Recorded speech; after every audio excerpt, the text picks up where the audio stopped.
Please don't come close to me, क्योंकि मेरे दिल में तुम्हारे लिए कोई फीलिंग्स नहीं है।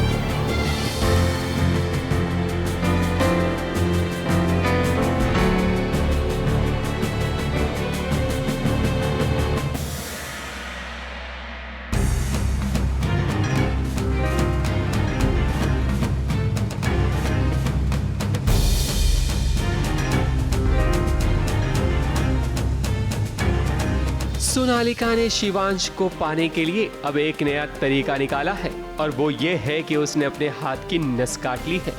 अब मरता क्या न करता। सोनालिका जब देख रही है कि शिवांश अब प्रार्थना से अलग नहीं होना चाहता, तो उसने सोचा क्यों ना अब सिंपैथी वाला खेल खेला जाए। इसलिए तो जब सोनालिका अपने हाथ की नस काट लेती है तो उसके पास कोई नहीं होता और रूम का दरवाजा भी लॉक होता है। ऐसे में शिवांश और प्रार्थना भी वहां पहुंचते हैं और जब सोनालिका को इस हालत में देखते हैं तो शिवांश पहले उसे फर्श से उठाकर बेड पर रखता है और फिर डॉक्टर के पास कॉल करके उन्हें इमरजेंसी में आने के लिए कहा जाता है। ये अब बेहद हो चुकी है। अब पता नहीं इसका क्या प्लान है, इसने क्यों नस काट लिया है, कुछ अंदाज़ा नहीं है। पर प्रार्थना के लिए बहुत बड़ी प्रॉब्लम है, क्योंकि अगर उसने शिवांश से शादी करने की शर्त रख ली कि अगर उसने मुझसे शादी नहीं की और सुसाइड फिर से अटेम्प्ट कर लिया तो वो क्या है कि सोनालिका शिवांश के पास आना चाहती है, पर शिवांश इस चीज को लेकर ऑब्जेक्शन उठाता है कि जब तक प्रार्थना उसकी बीवी है वो सोनालिका के करीब नहीं आना चाहता। मगर सोनालिका ये बात मानने को तैयार नहीं, पर शिवांश गुस्से में आकर वहां से चला जाता है। इस बात को लेकर सोनालिका इतनी भड़क जाती है कि वो कमरे की चीजों को उठाकर फेंकना शुरू कर देती है।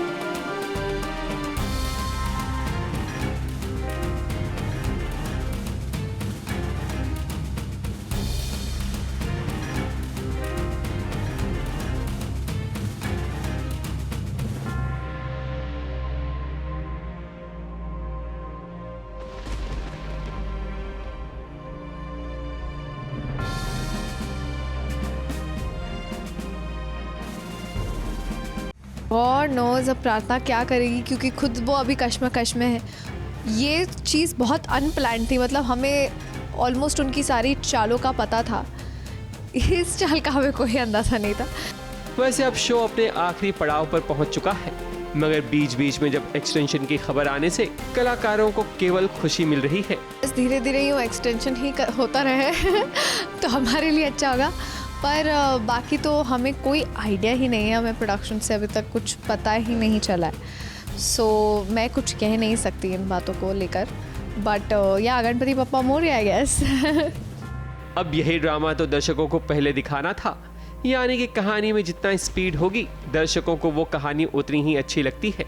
दर्शक वहीं बोर होते हैं जब किसी ट्रैक को रबर की तरह खींचा जाता है। ABP news report.